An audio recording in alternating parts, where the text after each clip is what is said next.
Welcome to The Word on Woodward, presented by Raymond. Empower your purpose with Raymond. I'm your host, Carly Johnston, and you can catch us every Tuesday and Thursday on Detroit Tigers or Red Wings, Facebook, YouTube, or websites. Be sure to like, subscribe, and turn on live notifications so you don't miss a single second of the show. Shortly, we will be joined by Dan Dickerson and have interviews with Wings assistant General Manager Ryan Martin. That'll be fun. Fox Sports Detroit analyst and former Tigers pitcher Dan Petrie, Hall of Fame hockey writer Kevin Allen, Hockey Hall of Famer Chris Chelios, and more. But before we get into all of that, let me bring in my co-host and dear friend, Mr. Art Regner. How's it going, Art? Love your Christmas sweater. Thank you. Yep. Another cat there, Carly, just for you. Here he is. Love it. Yeah, he's a nice-looking guy. Definitely, without question. So, yeah, I'm doing great. I can't wait to get going. A lot of stuff happening. A lot of great guests today, and it should be fun. It should be exciting. Absolutely. And before we talk anything else and get off the rails, let's get into the big three. Let's start this off on a good note, Art. I know you and I can talk a lot. Definitely. So let's get going in the big three. We have a lot to cover here, Art. So let's get started. First up, I know you're going to love this one. The Phils are headed to the D. Philip Pronick and Philip Zadina are coming back to Hockeytown. We assume to prep for the season with the Red Wings, give some time to quarantine before training camp. Again, I'm just speculating here, but fingers crossed. Honestly, I'm just going to hand this one off to you, Art, because I know how much you love your Phils. And this gets me excited because I know we both want our boys back on the ice together. Right. Well, I did a podcast right when we were in quarantine. Zadina was back in the Czech Republic and, the old Red and White Authority. And you could tell just by that he wanted to be in Detroit, like my expression, like yesterday. I thought that for sure, he was really eager. And this was before it was announced that he was going to play for, his dad's the assistant coach on the Czech team he played. But, Zadina had, I think, like 15 points in 18 games. He had 8 goals. He dropped a weight on his finger and was out for a little while. And, but he really is starting to come on. And then Pronick was just incredible. He averaged more than a point a game. Again, going off the top of my head, I think he had like 23 points or something in 21 games. He's really coming into a superstar. So now let's say star in this league, maybe superstar. I don't want to put all that kind of pressure on him, but Pronick, everything that they've given him, he's been able to handle. And I know with the additions of Stahl and Stetcher and Merrill on the blue line, Pronick could be better this year and play less minutes, which he probably needs. And he is just every level that he's played at, he's performed. And, and I think it's great, and with Mantha, Pronick, I mean, look at, he's out with the Red Wings best players. We saw Rasmussen in front of the net there on that first highlight. I mean, I just think that, and he's a guy too. Pronick is a guy that Steve has talked about a lot. And I do think that Zadina, because of being 6th overall and, having to go to Grand Rapids for a year and learn, I think there were maybe some that were starting to have some doubts about him, more among the fan base, but maybe a few people in the organization. I don't know that, but, I'm thinking people are saying, well, geez, especially with, what Quinn Hughes is doing, being picked at number 7 and being in the backyard at the University of Michigan. But don't worry about that. They needed goal scoring. The Red Wings need goal scoring. Zadina's a goal scorer. As much as I like Quinn Hughes, and God, it'd be nice to see him in the red and white, but I'm telling you, Philip Zadina is arriving this season. I have no fears about him at all. He really started to come on. When the veterans in the room start talking about him and watching him play, and once he got a little bit of confidence, and that shot is NHL caliber. Now, I know the BT Express Big Tony's gets upset at me when I say this, but I think that the best shot and hardest shot and most accurate shot on the team, on the Red Wings team, is Philip Zadina. I truly believe that. As great as Mantha has a shot, Dylan has a great shot, Bobby Ryan. I mean, there's some guys that are very, very accomplished. but Zadina is incredible with that shot. He can create his own shot. He doesn't need a lot of room. He gets it off quickly. His stick is always on the ice, and it is accurate, and it is hard. So I'm looking forward to it. As I said, I know, as I call Zadina, the Phil. The Phil has been wanting to be back in Detroit. You know, he's coming back tomorrow from all reports and things that I've been able to learn. He's flying into Detroit on Friday. I'm sure Hronek's going to be with him. And, you know, that's good. That's good because you know what that means, Carly? That means that perhaps very soon, perhaps we're going to have hockey in the D soon. And that's great. Yeah, I mean, you know, players are starting to come back from Europe. You got to love that. You do. And it's really cool to see Filip Zadina come into his own. I know he, like you said, he didn't have the best year to start. Played for the Griffins, and he couldn't really score a goal. It was really, you could tell, disrupting his growth internally. But let's pivot to the third and final topic of the second topic of the Big Three, pivoting to the MLB. Sorry, skipping around today, guys. The MLB announced Major League status for 7 professional Negro leagues. Amazing. This officially recognizes the players and teams as part of Major League Baseball history, which includes stats and records. That's something I personally believe should have already been done, but Art, how cool is that? I mean, we just celebrated the Negro League's 100-year anniversary this year, so 2020 isn't so bad after all. Well, you know, certainly it's long overdue.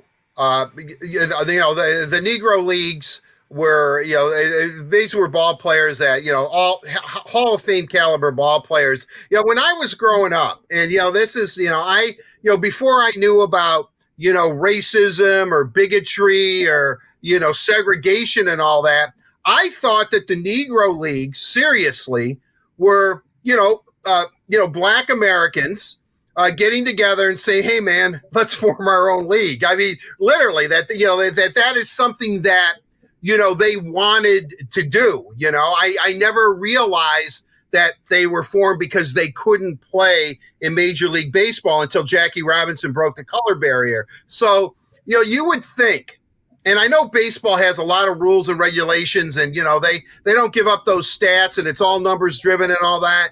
Mm-hmm. All I can say, and I'm not getting down on Major League Baseball, I know this is going to sound like a criticism, but it's about time what took you so long. That's the way I feel about this. You know, I mean, really, I really do. You know, I love the Detroit Stars uniform. I love that hat. My old radio partner, Terry Foster, Dr. Foster, your Stars jersey is still coming to the mail. I bought him a Stars jersey as a gift, and he's never received it. I've got over 20 years now. I don't know where it is. It's still lost. I still think UPS is tracking it. You know, I seriously, I still think it has a tracking number. You know, I don't know where it is. You know, somebody's been enjoying it for these last couple of decades. But yeah, I think it's great news. I think it's great news.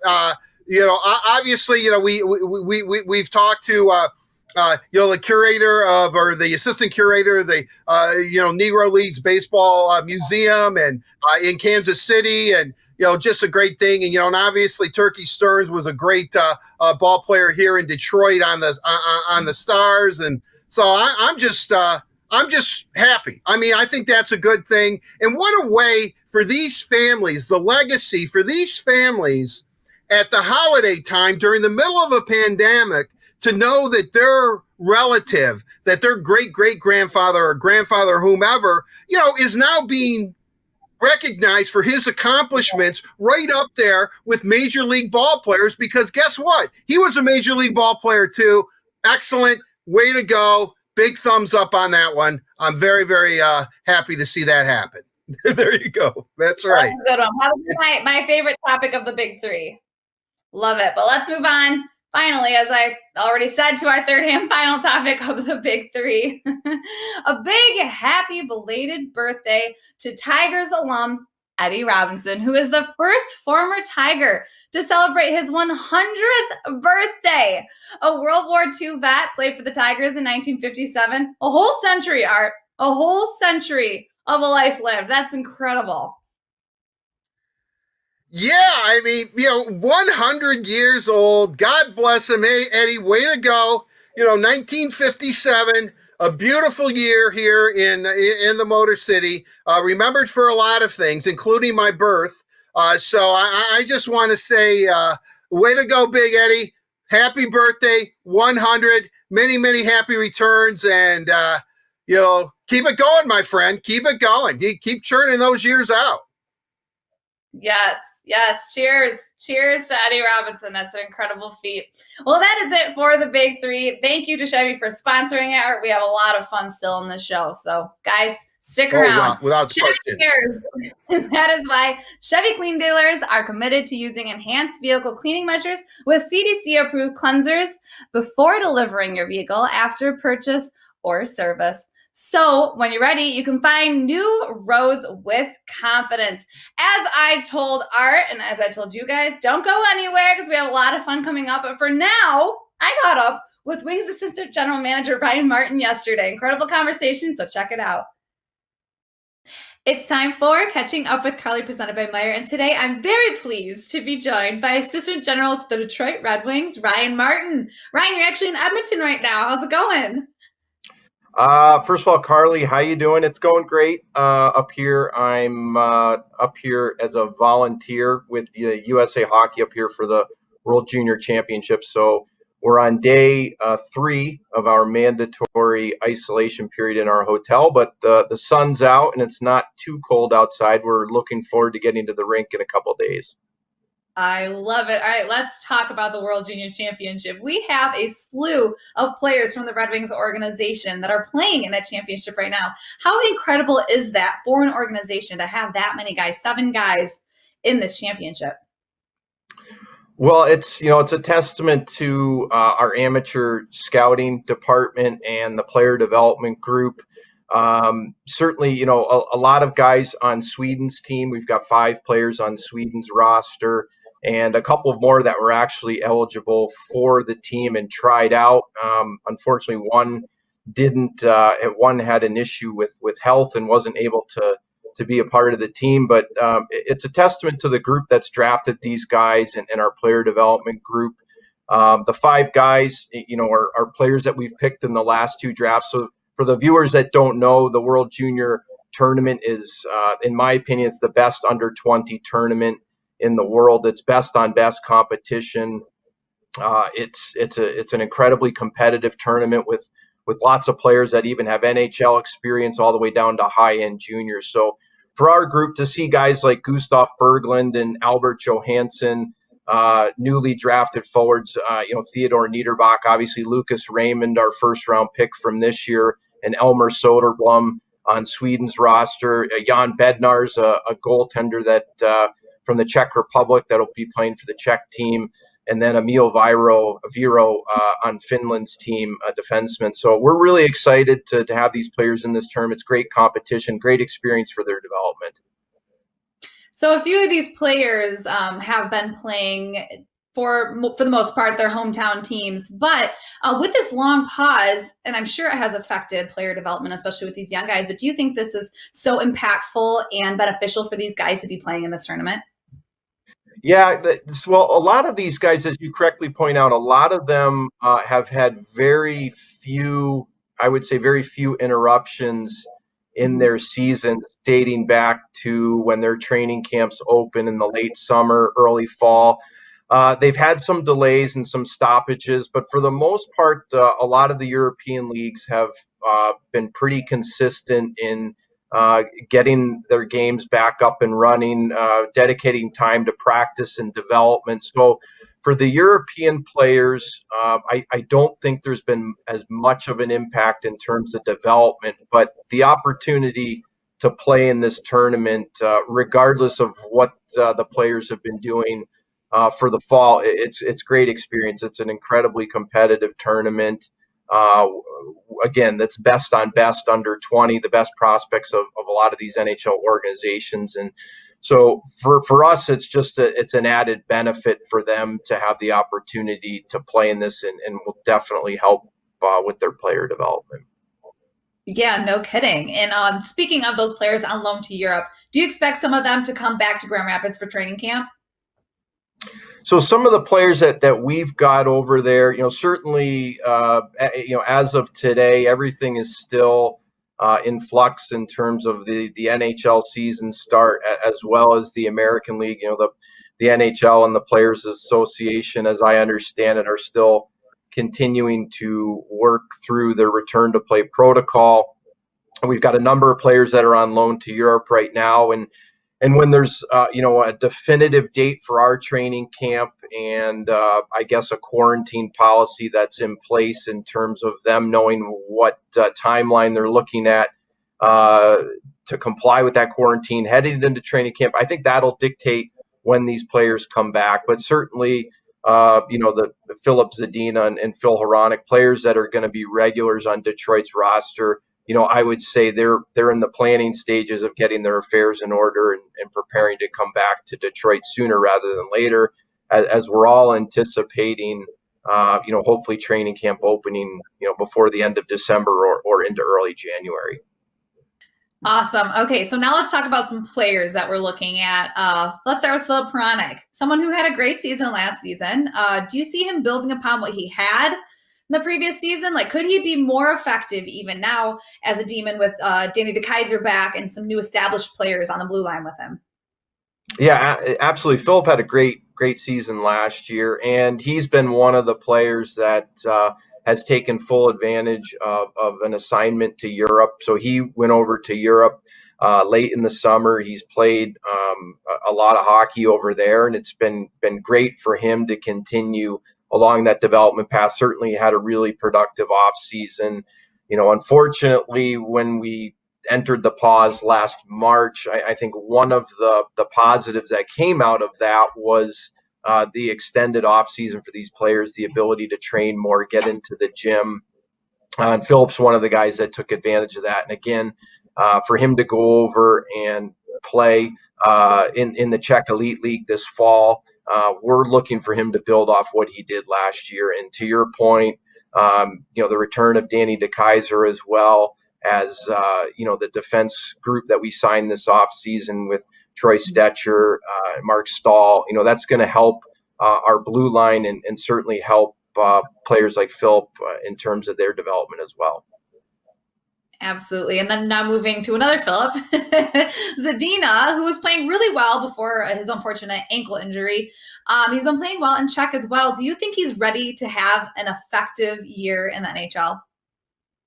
Yeah, and as you correctly point out, like Philip Pronick, Philip Zadina also on a similar path, had the extended off season, the extended pause, and was permitted to, allowed to take advantage of additional training time. And then he went over to the Czech Elite League as well and has played some good hockey, very good hockey over there this fall. So, he only played in 28 NHL games last year, but I'm sure the fans saw it, some flashes of that offensive skill that he's going to bring to the mix. And we're definitely looking for Philip Zadina to build off the success that he had last year and continue along his path. So again, it's great that those two players were able to take advantage of opportunities to go back to their native country and play in a really competitive league. And hopefully, they're in a position coming into our training camp to be able to jumpstart that season for their benefit.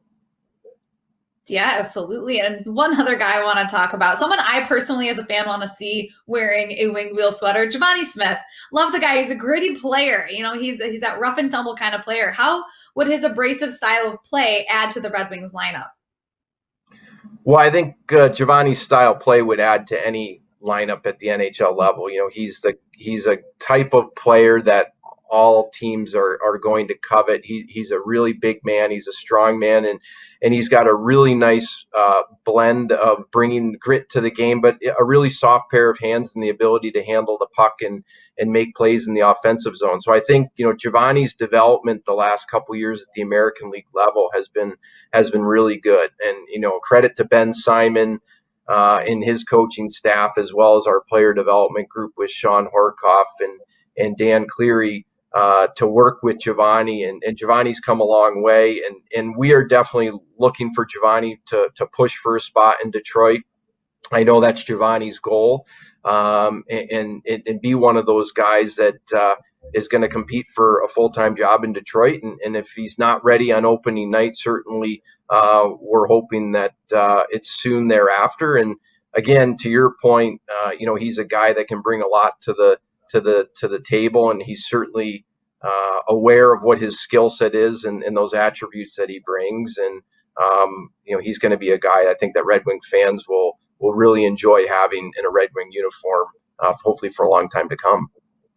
Absolutely. And I'm excited looking ahead to next season. Although it won't be a full season, I'm excited for some live hockey, some Red Wings hockey, some Griffins hockey, and just to see these guys develop and see what can be sometime down the line. But Ryan, thank you so much for joining me on Catching Up with Carly, presented by Meijer. It's been an absolute pleasure to get to talk to you. Best of luck in Edmonton. Go Team USA. Yeah, thanks, Carly. Thanks for having me. Take care. Thank you. You as well. It was so cool to get to talk to Ryan. He gave me a lot of information, and I feel extra excited for this upcoming season. But now it is time for the mailbag presented by Little Caesars. And this is where we bring in our dear friend, Dan Dickerson, who I hear is outside for one last time. Whoa! It's like 20 degrees out. Whoa! This is for you, Art. My gosh, double D, man. Man, what, what? Your constitution must be great. You look at that. I mean, you can't even tell he's freezing his butt off. Oh, my God. I got, just so you know, I got my little hot cocoa with, I don't know if you can see it, but some whipped cream on top. So I'm doing okay. I like the mug. I'm sure it's the hot cocoa and whipped cream. Yeah, I'm sure that Double D's got a little bit of a flash going, too. Never give away your secrets. Never. That's right. That's between us. Just whisper it to me what you're drinking there, Dan. Oh, you too. I can't. But I would like to point out Dan Dickerson's mug, Michigan State University mug, and I had your wife as a professor during my time That's at right. MSU. You did. There's a pretty good alumni, isn't there, from the journalism department at State? They're pretty impressive. Yes, Daniela as well. I'm pretty sure had LA. But all right, let's hop into the mailbag. A lot of things to talk about. All right, first question up is for Dan. Dan, we have a question from Alex from Perrysburg, Ohio. Given the excitement over Hinch and pitching coach Chris Fetter, what do you think about the Tigers going after a bit of a project? I think this is absolutely what to look for Tiger fans this winter. And this is where the experience of A.J. Hinch, paired with the analytics department that the Tigers have put together, paired with Chris Fetters, who knows how to develop young pitchers. He's done that, obviously, at Michigan State. I mean, this whole staff is put together, I think, to take chances on some guys. And I think the thing to look for, and somebody mentioned Garrett Richards, and I thought, that's not a guy I want. But you look at it and you think, okay, that actually is a perfect example of how you can judge when to take a chance on a quote-unquote project. A guy with a pretty good track record in terms of when he's healthy, great stuff, pretty good results. He hasn't pitched much since 2015. So let's look at him. What are you looking for? All right, what is the injury history? For Garrett Richards, it's a lot. He hasn't pitched a lot, as I said, since 2015. What were his injuries? Are they recurring injuries? Well, it was an elbow injury that led to Tommy John surgery. All right, has he come back from Tommy John surgery? In the case of him, case of Taijuan Walker, for instance, they both come back from Tommy John surgery and showed over 50, 60 innings that they are healthy. All right, so what's the stuff like? Well, Garrett Richards, always known for a power fastball, still has an average fastball over 95. That's just a little below his peak back in his days with the Angels. All right, so now you've got the stuff. How's the movement on his pitches? Maybe that's the last thing to come back after Tommy John surgery. We don't know that, but obviously the Tigers can get those kind of metrics. So these are the things you look for. Was he effective when he came back? Pretty effective. Can he get out righties and lefties? In his career, yes. Last year there was a big right-left split, but what that suggests is he can probably get back to, with good stuff, getting out righties and lefties equally well. Can you use his stuff differently? And this is where I think, again, this staff is going to be so good. Identifying a guy who still has stuff. He's had the Tommy John surgery and come back showing he's healthy. Maybe can we use his stuff differently so that he can become an effective pitcher? Garrett Richards is basically a two-pitch pitcher, fastball, slider, two types of fastballs.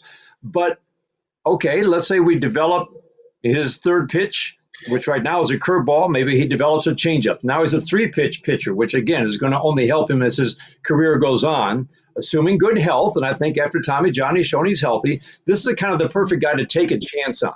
And those are the things for the Tiger pitchers or fans to look for as they look, because I think they will take a chance on a couple of prospects, but you really have to evaluate what are you taking a chance on.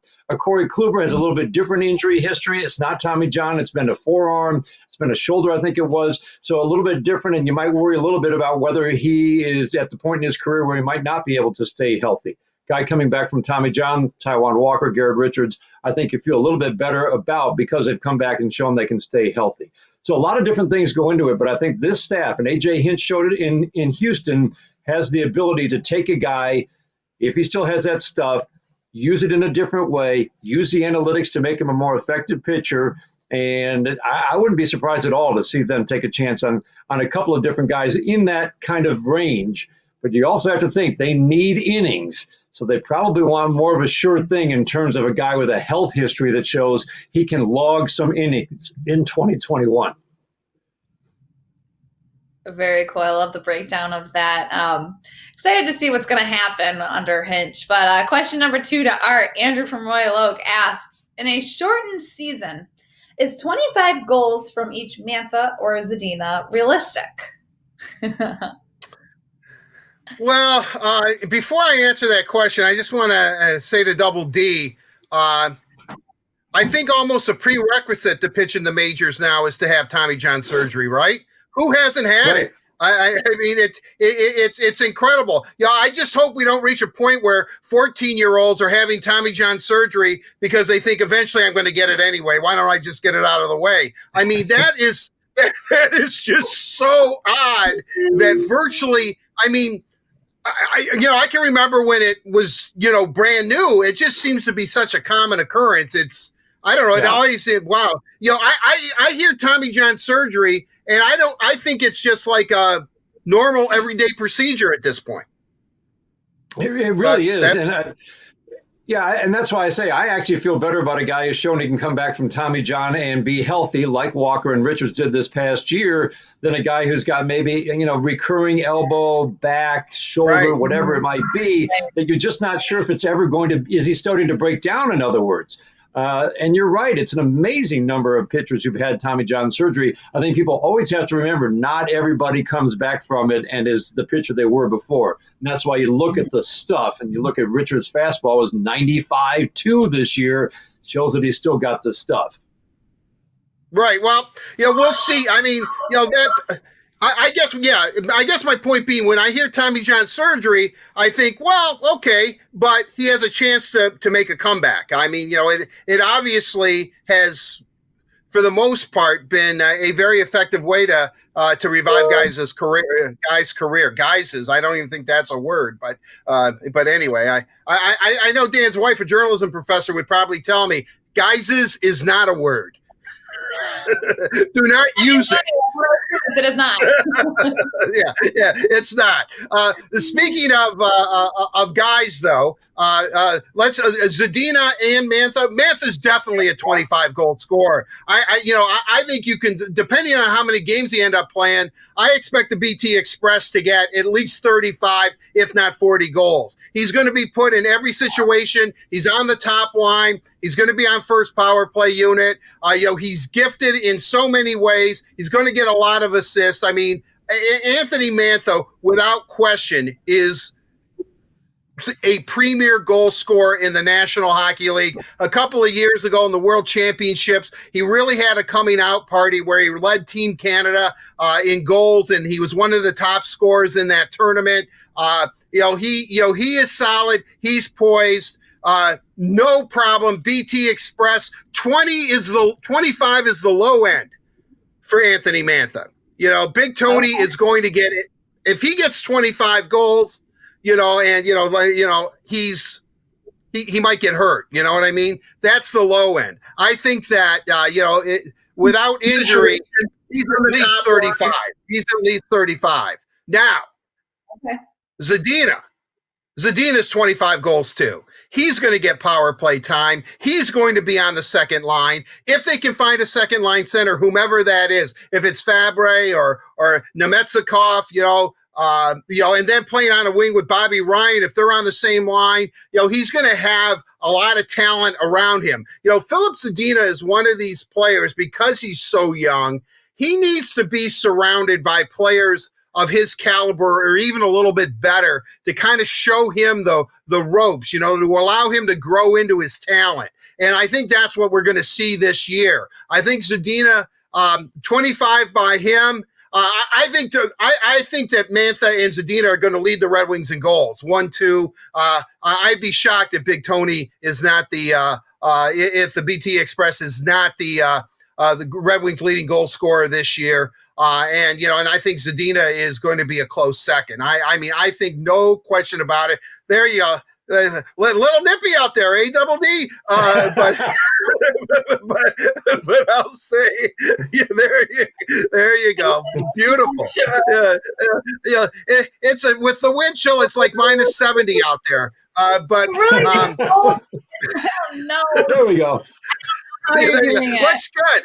It's centered properly now. You look great. Thank you. But with that said, I think that they can both reach 25 goals. Number of games is going to be a factor, right? That's going to be a factor. But you got to remember, Zadina's been playing in the Czech League. He should hit the, he should hit the ice skating, so to speak.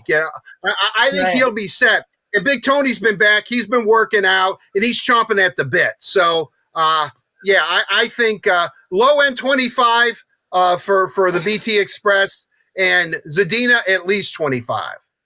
Oh, wow. I love that. Hit the ice skating, like hit the ground running. That's pretty good. Right. But hopefully that's right. Injuries between the two of them. Again, I'm sure the number of games will definitely affect the number of goals these guys get. But moving on to question number 3 for Dan.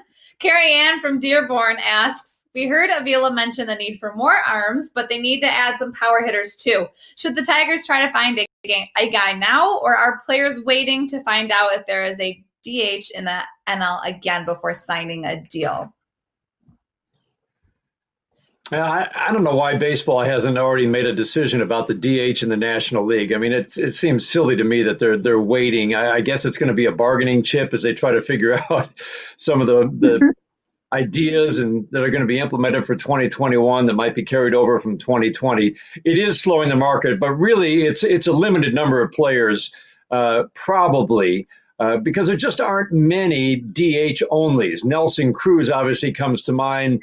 Edwin Encarnacion, who might be an intriguing bounce back candidate, is mostly a DH at this point in his career. So there aren't that many who are just DH onlys who are waiting to see if there's going to be a bigger market for their services because the National League will have a DH this year.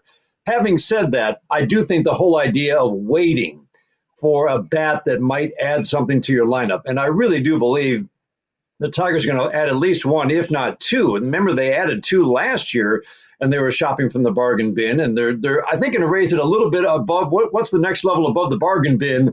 Maybe the $3 bin to find a guy who can add some power this year. I do think they're going to add at least a couple of guys. Now, who they might be, we've talked about Eddie Rosario, but the guys that a Jock Peterson from the Dodgers might be a little bit out of their price range. But he is a guy who doesn't hit lefties very well, so I don't know if that limits his value. But anyway, the guys that they might be targeting, it's probably best to wait. There's so much uncertainty still. We're approaching the new year, and there's still uncertainty over what finances are going to look like, whether it's going to be a 162-game season. I do think it was a good sign that the Mets spent $40 million on James McCann. I was hoping that might loosen the market a little bit and get to some signings. But I think probably a lot of teams clearly are going to take the wait-and-see approach, see if they can get a bargain in January, even early February, which has certainly happened in the past with the Tigers, to pick up a bat and get a good value. But I do think the Tigers are going to add a couple of guys this winter who are going to provide some pop in the middle of that order. And it wouldn't be a surprise to see Jonathan Scope come back, or C.J. Cron, depending on how his knee rehab is going. Fingers crossed that CJ Cron can heal over this offseason. But one crazy thing, Dan, that you said was that we're approaching the new year. Whoa. I know. Ow. Not that any of us are ready to turn the page on 2020. Oh, God, no. Are you kidding me? Oh, man. 2021, here we come. Can't wait. But question number 4, both of you. We'll start with Art and then go to Dan. Mike from Walled Lake asks, exactly a year ago, the Tigers announced they were going to retire Lou Whitaker's number 1. He'll get his day in Detroit soon, but who do you think the next Tiger after Lou will be to get his number retired? So, Art, you first, and then go to Dan. Well, who I think will get it retired and who I want to get retired are two different things. And I think Double Deal hopefully appreciate my take on this. I think the next guy that should get his number retired is William Gates Brown, the premier pinch hitter in the American League. Now, pinch hitting is kind of a forgotten art in the American League because of the designated hitter. There's more pitch hitters used, I would imagine, in the National League because the pitcher still bats. But at one time, Gates Brown. Now, I want to bring this up because he has the American League record for most at bats as a pinch hitter, 414. He has the most home runs American League record as a pinch hitter at 16. And he also has the most hits as a pinch hitter. I think it's 116, something around there. I just think that every time Gates Brown was up, especially in 68 or not, where I think he almost batted 400 as a pinch hitter. And remember, pinch hitters were used a lot more in the American League back then until 1971, I believe, is when the DH rule came into effect in the American League. I think that Gates Brown, and also he was Tigers hitting coach in '84. I mean, the last 2 world championships that the Tigers have won in '68 and '84. Gates Brown was part of both of those as a player and as a coach. I just think it would be great to see the Gators number 26, up on that wall. And I look at it this way. And I know it's not quite the same. And I know if you take the cumulative average of every guy who's ever pitched hit in the major leagues, it's probably not high. It's because, that's a tough job. But Gates Brown was solid. I mean, you could count on him virtually to get a hit like 1 out of every 3 times he was up as a pinch hitter. So I really would love to see if guys get rewarded for saves, and that's tough. Don't get me wrong, but baseball is so compartmentalized. That's another word that Dan's wife will tell me isn't a word, but I mean, if you look at it that way, why not pinch hitting? Why can't somebody be recognized for a skill that is difficult, a lot of pressure on them? They come off the bench. So I would love to see the Tigers put old number 26 up there. That's my own personal opinion. If you can tell, do I love Gates Brown? You bet I love Gates Brown. I mean, I love the Gator as a player, just a big burly guy and just, full of life, full of fun. Now, who do I think is going to get their number retired next? I think this is a no-brainer. I think the next Tiger is 35. I think it's Justin Verlander. I'm looking. I can't see anybody else that is, I think, for Gates Brown, like guys like me and, Dan, the God rest his soul, the Gators passed away. We'll be in the stands. Love you, Gates. But, but if you want to get a contemporary, something that the fans can really identify with, and the greatest Tiger really in the last 20 or so years, it's Justin Verlander. And so I would think, and I know if Justin hears this and goes, I'm only 38 years old or whatever. I'm going to be pitching till I'm 70. Well, eventually, Justin, Father Time's going to catch up with you. I think that he will be the next guy. I mean, there's a lot of great players, and and I want to ask Double D this, and I've always been under the impression the Tigers have not retired a lot of numbers for the simple fact that their best player of all time, Ty Cobb, never wore a number. That's why when you look at that Wall of Fame, it just says, Ty Cobb. there's no number there. And I guess baseball until like the 20s or something, or when after Ty Cobb retired, then they started to wear numbers. So, and that's what I like about the Detroit franchises, unless you're the Pistons, where, if you had a cup of coffee with them, the criteria is you can get your number retired. But I love the Pistons. I tease them. I love to tease the Pistons. Thank God they retired the old flaming horse's head logo. But with all that said, I really think that Detroit franchises they're traditional. Their uniforms, for the most part, are traditional. Their logos are traditional. Their colors are traditional. I mean, they don't change very much. And I think if you're a Detroit professional athlete and the team you play for retires your number, you are one really special player, because they just don't hand them out. It's not like going to Dallas, where every Cowboy has his number retired. I mean, I really seriously mean this. So I think with the criteria that the Tigers have, I think it's Justin Verlander, who I would like to see, of course, William Gates Brown. I'd love to see Gates Brown's 26 go up there. That was quite the answer for those 2 points. You also never actually came to a question for Dan. You said you had a question for him, and then you just kept talking. Oh, well, I've always heard why the Tigers don't retire a lot of numbers is because Ty Cobb didn't wear one. I've heard that since I was a little boy, but I was gullible as a child, believe it or not. So I don't know, if that was just, my dad to get me to shut up told me that. You know what I mean? I don't really know. All right, now what's your answer for who you think will be the next Tiger who has their number retired after Lou Whitaker? First of all, I want to go back to the season that Gates Brown had in 1968, the year of the pitcher, where I think the average hitter hit 230 with very small power numbers. Even though the Tigers had some power hitters as a league, the numbers were just abysmally small in the batting average and power departments. Gates Brown in 48, and I agree with Art.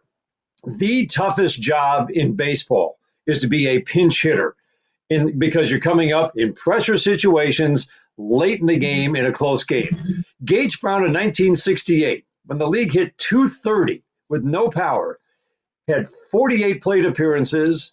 He hit 450. He had an OPS, on base plus slugging, of 1.392. And yes, I just looked this up because Art mentioned it. And I love looking at that season. It's worth reviewing because it's one of the greatest seasons ever by a pinch hitter. And oh, by the way, he walked 8 times and struck out once in those 48 plate appearances.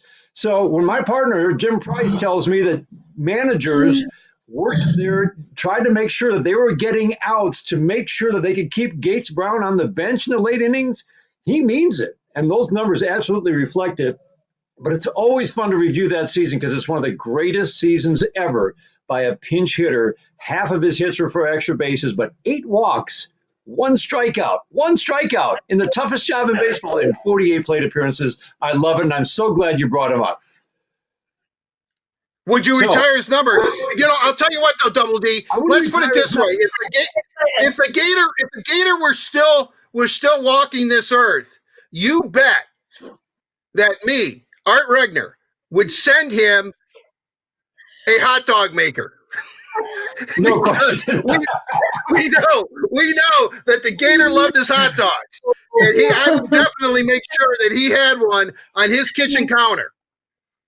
I have no doubt about that. No doubt about that. All right, so for retired numbers, I always think of the single-digit numbers because the Yankees have all their single-digit numbers are gone now, and some are retired twice. In other words, for 2 different players. So the Tigers' single-digit numbers that are left, and I'm assuming one is going to be retired soon, like you said with Lou Whitaker. 4, 7, 8, 9 are still available for retirement. But you know what? There are really no names that jump out at you. There are some favorites from our history, like number 7, Cesar Gutierrez, who had a 7-hit game one time. Tommy Verizor held down that shortstop position in the lean 1970s. George Kell, also number 7, just for a couple of years, though. Number 8, it's just fun to look at some of these names. Ron LaFleur, Eddie Brinkman, Davy Cruz. I'm not saying they should have their numbers retired, but it's fun to look back at who wore some of these single-digit numbers that really haven't been used a whole lot in recent years. And then number 9, some pretty good guys. I'm not saying any of them should have their numbers. Nick Castellanos, Carlos Guillen, Damian Easley have all worn number 9 in recent years, which leads me to the two, like Art said, it's obvious who's going to get their number retired. It's 2, number 24 and number 35. Those will be the next 2 numbers retired, Miguel Cabrera and Justin Verlander. And they probably, I mean, it makes sense, probably do it the same year. I can see that. So that's really interesting. I love that you guys both came up with multiple players, which is super interesting. That really tells you how amazing this organization is, that we have so many players who deserve to have their jerseys retired. Yeah, I mean, again, those guys that I mentioned, it's just fun to look back because I'm not really good at who wore what number. It's fun to look back at who wore these numbers. And believe me, in the clubhouse, Jim Schmenkel, who's been the clubhouse guy for a lot of years, it's a very special thing. When he gives a new player a number, Jim always has a thought behind it, which is fascinating because he understands the history. And there are certain numbers, because of who wore them, that he won't give that uniform to any player. Remember, he gave out 1 and 3, and there caused a little bit of controversy, but there's a lot of thought. Believe me, every time a number is handed out, it's not completely in his hands, but it's very much, there are certain numbers that he's just not going to touch because of who wore it before. And, you know, if it's a special player, might give it to him. But otherwise, there are certain numbers that are probably just off limits right now that we don't even know about. But he's very aware of that history, and I think that's pretty neat. Yeah, definitely. Again, storied team, storied organization, and I'm looking forward to seeing number 1 retired and then see what follows after that. But speaking of greats, the hot and ready pepperoni cheeser. Dan, thank you so much for joining us. I really appreciate it. You get a large pizza topped with classic pepperoni, fresh mozzarella, and a toasted Parmesan and Asiago cheese crust for just $7. Try our no-contact pizza portal or delivery from Little Caesars. Woo, that was a good one. That was a really good mailbag. But don't go anywhere. We have tons of fun for the rest of the show, including interviews with Fox Sports Detroit analyst and former Tigers pitcher Dan Petrie, Hall of Fame hockey writer Kevin Allen, and Hockey Hall of Famer Chris Chelios. But for now, it is time to get into Bet You Didn't Know, presented by PointsBet Sportsbook, an official gaming partner of the Detroit Tigers. We are looking at some trivia to try and stump Art today. All of these trivia questions are about professional. I can't. About professional athletes that are Michigan. Last week, or on Tuesday, I was 2 out of 3. So I've gotten rid of the antlers. I'm putting on my elf cap. I'm ready to go. I'm gonna get every one of these right. I've got brain power working. Hopefully it's a thinking cap and not just an art cap, then an elf cap. All right, I just called you an elf. It looks like kind of a dunce cap. I don't know if I should be wearing this thing. If it was a dunce cap. But you're usually really good about knowing these facts about players, where they're from, and if they're from Michigan. So let's see how well you really, truly know. All right. Michiganders, all right? First question up is the Tiger that was not born in Michigan. John Schreiber, Tyler Alexander, or Eric Haas? B, Tyler Alexander, final answer. Correct. Good work. 1 for 1. Tyler was born in Chicago, Illinois, but as we know, it's not where you've been, it's where you end up. So he's one of us now. He's Michigander now, but was born in Chicago, Illinois. 1 for 1. All right, Art, off to a great start. Let's go to question number 2. John Smoltz is one of the most famous players from Michigan. Which Michigan city did he play high school baseball in? Okay, was it A, Warren, B, Ypsilanti, or C, Lansing?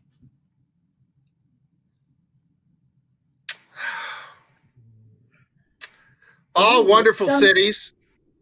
Very beautiful cities, but again, I have to go with C, Lansing, final answer. I'll have to tell you, Art, you're 2 for 2. That is correct. Before Smoltz's Hall of Fame career, he played at Waverly High School in Lansing. Very cool. One of his classmates was former NHL player and Michigan State hockey coach Dayton Cole. Really cool. Lansing. Spent some time there. And question number 3. So you're 2 for 2. Come on. You can get 100%. Let's see if it's going to happen. Okay, I'm ready. I love this hat. I do. Can you hear the bells if I shake it?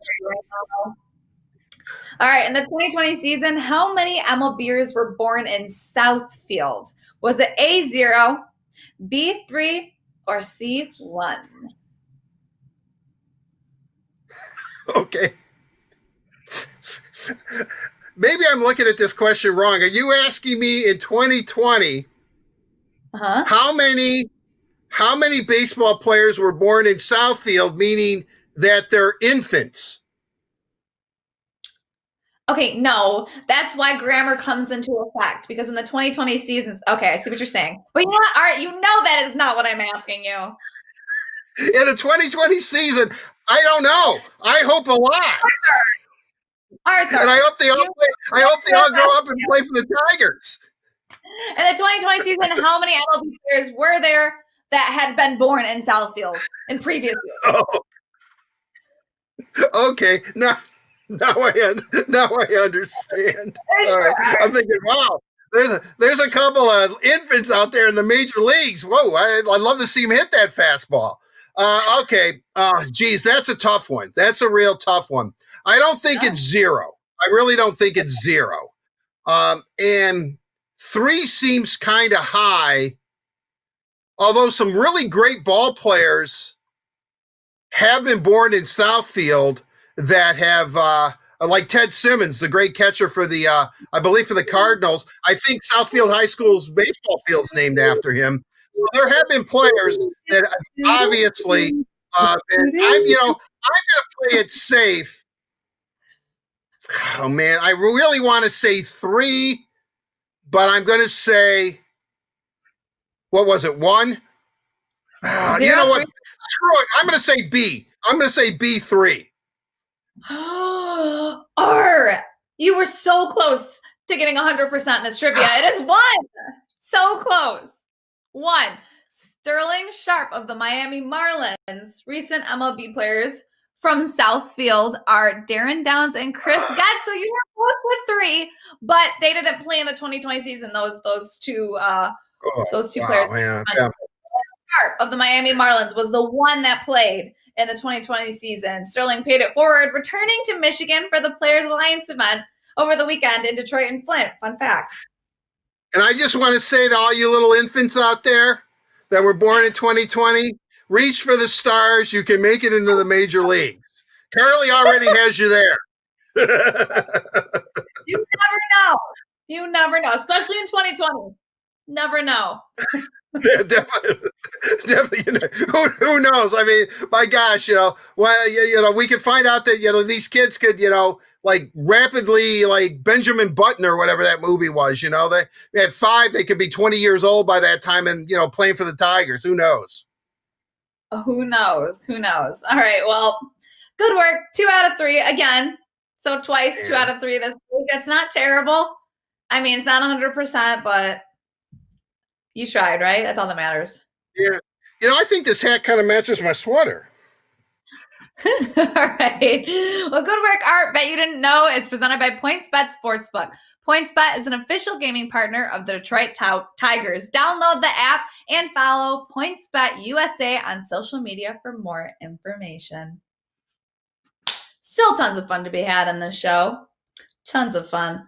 Indeed. What we have coming up is Downtown Hockey Town with Kevin Allen, and then we're going to have Brush Street Beat with Dan Petrie, and the headliner with Chris Chelios. So don't go anywhere. Still, like I said, tons of fun to be had. Lots to talk about with the MLB and the NHL.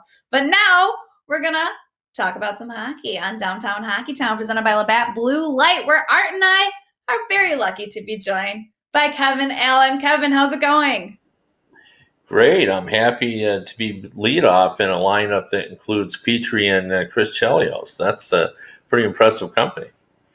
Right? Well, you're right up there with them, but we have a lot to talk about. A lot of NHL talk to be had.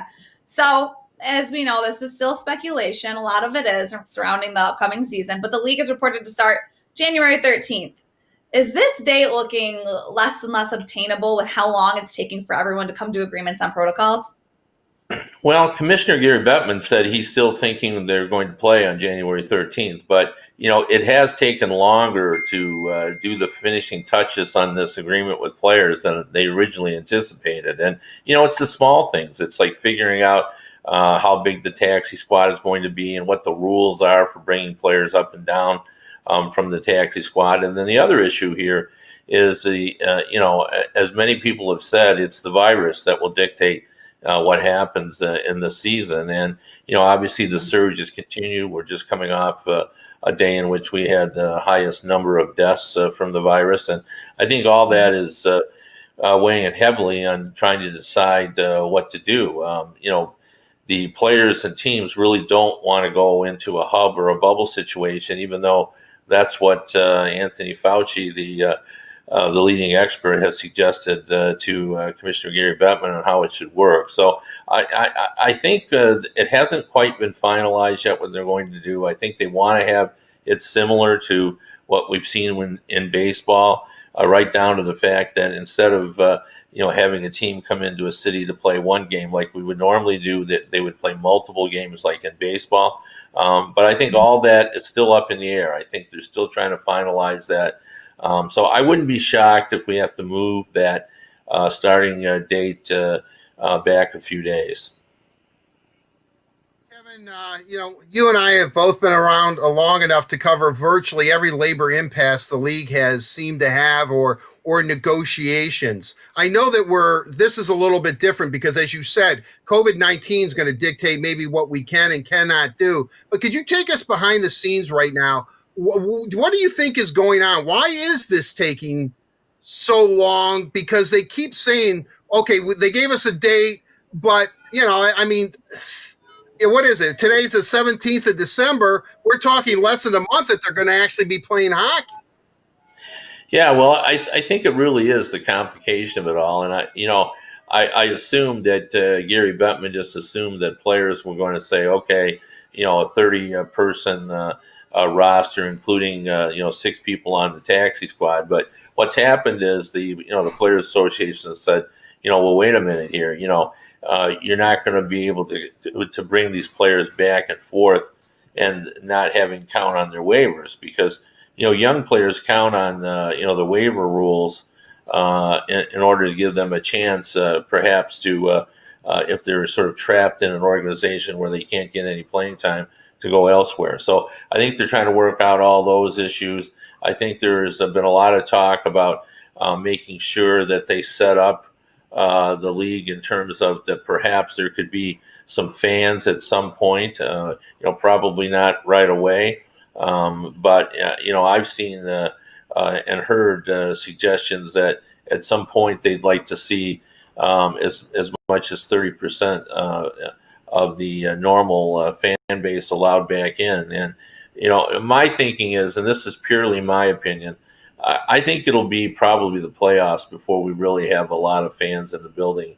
I was just assuming that we would play without fans for most of the season. And if we do get some fans, boy, I don't know, 30% sounds like a lot before we actually get the full vaccination. So there's a lot of complications, Art, and I think they're just trying to hammer it out. I think, as I've said in the past when we did the restart last time, it's not so much contentious as it is just trying to work together and making it fair for everyone involved. And, there's even a little thing like, what if a player doesn't want to play during this environment? What happens to him? What happens to his contract? All those things have to be worked out.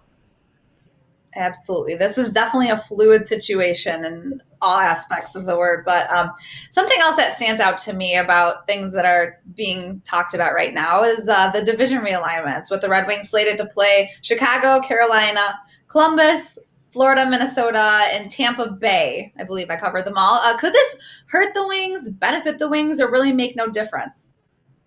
Well, I think it would help them. You've got Boston and Toronto removed. The happiest team in the NHL is the Tampa Bay Lightning. They get rid of the Toronto Maple Leafs and get rid of the Boston Bruins, and now they have teams who are still either rebuilding or trying to find their way. So this is certainly a good situation for Tampa, and if it's a good situation for Tampa, I think it's a good situation for Detroit as well. And I think their aim this season, and based on the way that Steve Eiserman operated, is they want to be much more competitive than they were last season, and I think they'll do that. And I think this division gives them a chance of doing it. But the divisions aren't settled either. You have everybody kind of talking about the way it should be in terms of geography and so forth. But I think for the most part, the way that they are now is what we're going to see. There might be one change, but I think everyone feels pretty good. I know everybody feels really good about the All-Canadian division. I think people in Canada are really excited about that. And I think, when you're in this situation where, everything is up in the air and it's going to be a unique situation anyway, why not do something that fans have talked about for years and all, Canadian division as kind of a one-off. And, I've been on radio in Nashville, and they're very excited about renewing their rivalry with Detroit, getting back to having it, because there's obviously a lot of transplants and Detroit transplants in Nashville. Well, what I would like to see happen, and I think people in the Pacific Division or the Western Division, whatever it's going to be called, is flip-flopping Minnesota and St. Louis. I would love to see St. Louis back with the Red Wings, and even though I know they're a great club, and then maybe Tampa would be a little bit chagrined by that, but we'll see how that plays out. Kevin, one interesting thing is that it appears that all three base California teams, San Jose, Anaheim, LA, and then in Manitoba, the Winnipeg Jets, may not be able to play in their home states or home provinces to begin with. I know that some of the way I think teams are trying to get around this is playing outdoor games. Do you see that as a viable possibility that we're going to see outdoor games? Because I think also they probably figure if we're outdoors, we might be able to have fans come to these things. Well, I'm sure that's what they're thinking. I'm skeptical about that. I can't believe the league would like to see that. It's one thing to put on a big event in a city. We've certainly seen them here in Michigan, Winter Classics. They're very exciting. But it takes a lot of monitoring of the ice, and you've got to babysit it, and the cost of equipment and moving that equipment from place to place, is very high. You have to rent the place that you're going to play in, which adds to the cost as well. So I'm not sure it's as practical as the teams think it is, and plus I think they don't want the idea of outdoor games to become routine, and that's for that reason I can't believe that the league would be too excited about this prospect. But like every other option, I think it's on the table. I think they will look at it and see if that works best. But to me, we've already seen in basketball a team move south of the border to play elsewhere. I don't think it's that. I don't think fans would even care all that much if there's not going to be any fans in the games anyway. If their team is playing, somewhere else, the California teams can go to Arizona and play, or some other locale and just set up shop there. Absolutely. Another thing that's been talked about as being an option are the extended rosters and the taxi squads. Is this something that you think would be beneficial? And in my honest opinion, I think it would be beneficial and most effective with the virus going on and guys maybe being on the IR. But is this something that you see happening in the next season? Oh, absolutely, Carly. And I think if you followed the NFL, and I think most of us have, you can see how it will work in the NHL. And I've been warning hockey fans that if you think it was a little challenging to keep players on the field in the NFL when they're playing one game a week, wait till we get to the NHL where you're playing 3 and 4 games. So a 10-day virus stay on the COVID list could leave a player out 3 or 4 games. And I think we just have to adjust our thinking to that. That, we have to start viewing it as, not the frustration of the virus, but just dealing with something similar to an injury, because that's the price you're going to pay to try to play hockey in a COVID pandemic. And I think the 30-person squad and having, because what's going to happen. There's going to be one person that ends up with the virus, and then he's living with 2 other guys, and they're of course going to have to quarantine as well. So then we're going to have 3 or 4 out. You're just going to shuffle and bring guys down from your taxi squad. This is a great opportunity, for younger players, because it's going to happen. If you're not in a bubble and you're living out in the real world, especially now, where the surge, it almost feels like you have to approach almost every person you meet as they might possibly have it. We're gonna have COVID cases, so the taxi squad is essential. It's just how it's going to work in terms of waivers and such that's a complication. But I don't have any doubt that we're going to have up to 30 players that will be available for teams that'll stay within the city and move back and forth. Kevin, I want to get to something Red Wing related. If I've been asked it once, I've been asked it 1,000 times within the last few weeks, is what is Steve Eiserman going to do next? And I'm under the impression that maybe he just wants to get the Red Wings on the ice and have more of a clearer picture of how this is at least going to start. I don't know if we all know how it's eventually going to play itself out, but I think Steve at this point, and I don't know this for a fact, is let's just get the old red and white on the ice and see what happens. Well, I think you have a better chance of getting the presidential nuclear codes than you have of getting information out of Steve Eiserman about what his plans are moving forward. He's the new, in my opinion, Lou Lamoriello in terms of, he plays everything close to the vest. Only a few people in his inner circle knows what he's doing, and I think that's part of his success. Nothing kind of leaks out. But I do think he has a plan. I think we saw it start to unfold in the off season when I think he was perfectly content to allow the team to bottom out last season to get a nice early draft pick. Now I think he sees the benefit of trying to make sure that team is more competitive. He has over $9 million in cap space left. He's not going to use that just to use it, but I think if there's an opportunity out there to get a young player back for taking someone's contract, I think he'll do that. There's still a lot of speculation about Detroit being in the mix to help Tampa solve their cap problem by taking either Alex Killorn or Tyler Johnson. I'm a little skeptical on that because Steve worked so hard to get out of the contracts he had. I don't think he wants to take a 3-year deal for Alex Killorn or a 4-year deal for Tyler Johnson. The only way I see him doing that, and now there's been discussion about, perhaps Tampa wants Zetterberg's contract because that will give them some cap relief because Zetterberg can go on the long-term injury list. For Steve to do that, it would have to be a huge return. He's going to want multiple draft picks. And he's going to want to maybe Cal Foote, their prize prospect. So I don't know. There's been a lot of discussion about it, but I don't see that as the way that Steve is going to go. I think he wants that cap space, and knowing that moving forward, when he's ready, he'll go out and try to secure a prominent free agent.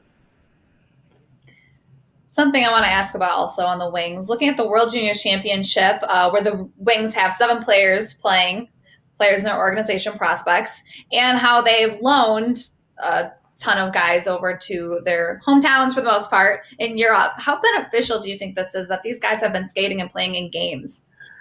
Oh, I think, the Red Wings were among the smartest teams to have their guys over. And, they're playing in adult pro leagues.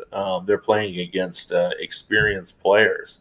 And this is all just great. And, from what we've seen, a lot of their players are performing at very high levels over there too. And, they know when they get these players back, they haven't lost anything in their development because they've been able to play, starting even earlier than the NHL would have started in most cases. But, someone like Pronick is still, learning how to be a dominant offensive defenseman. And so it's been really valuable for him. We've had some players performing at a high level over in Sweden as well that I think the Red Wings have to be pleased about. So it was a smart move to send those players over there and commit to having them, playing there full time, and good for the players themselves for the willingness to do that and to play in a different country, because the Red Wings will, benefit by that, no doubt. And then the World Juniors, of course, has always been a showcase of future NHL talent, and sometimes you can sort of look at what the future of an organization is going to be by the number of players they have in the World Junior Championship, because in theory that's the best 17, 18, 19-year-olds in the world. So if you have 3 or 4 or 5 of those players, it would suggest that you're in good shape moving forward. Absolutely. It's very exciting that we have the second most in the whole NHL of prospects that are playing in the World Junior Championships. Well, Kevin, thank you so much for taking the time to talk with us. Hopefully we'll be seeing some NHL hockey very soon. I look forward to seeing it as well, and I look forward to seeing that hat again on Art Regner. That is a terrific hat. Thank you, Kevin. Thank you. It makes sound too. It has little bells on it. That's outstanding. That's an outstanding hat. Thank you very much, Kevin. Happy holidays. Merry Christmas to you and your family, buddy. Yeah, same to all of you. Bye now. Happy holidays, Kevin. Thank you once again. And a big thank you to Labatt Blue Light, refreshingly Canadian Pilsner. Visit your local retailer once safe to pick up some Labatt Blue Light.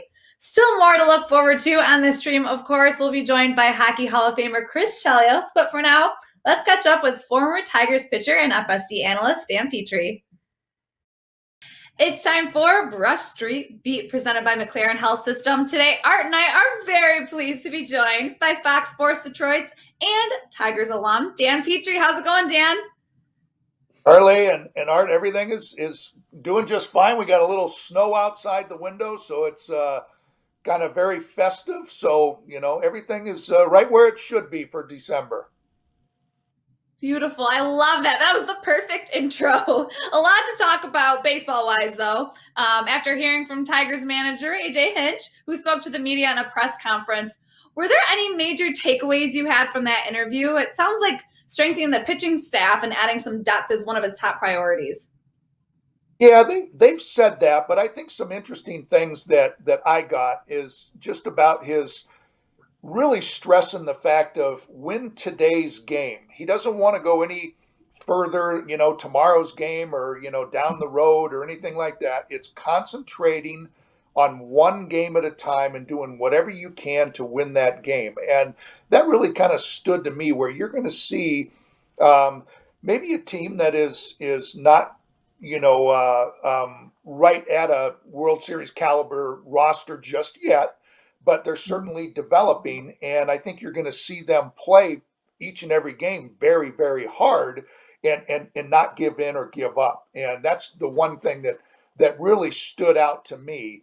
And then the other thing was just talking about how they're going to maybe move some people around a little bit, and how, it's great if you have guys that play one position and they're really good at one position. But boy, I really like the flexibility when we can move a lot of players around and we don't skip a beat. So there's just a lot of things that I thought was very interesting. And also just how they're going to manage the innings. And he talked about possibly using as many as 14 starting pitchers. So it's going to be a very interesting year this year.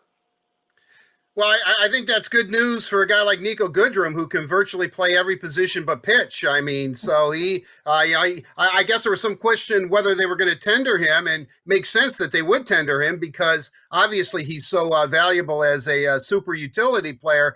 Dan, I want to concentrate on pitching. I mean, obviously I remember you as a great Tiger starter and pitching and logging a lot of innings. I know that AJ said 14 starters, but the common talk in baseball has been there's going to be at least a 6-man rotation just because nobody's arm is stretched out. Could you kind of explain that? Because about stretching out an arm and how, like, if Boyd doesn't hit a certain amount, he could actually injure his arm if he continues to pitch, him and actually all the Tiger pitchers. Yeah, I think the big thing that the organization always talks about is they don't like to see innings increase more than, I think they use the percentage of 30%.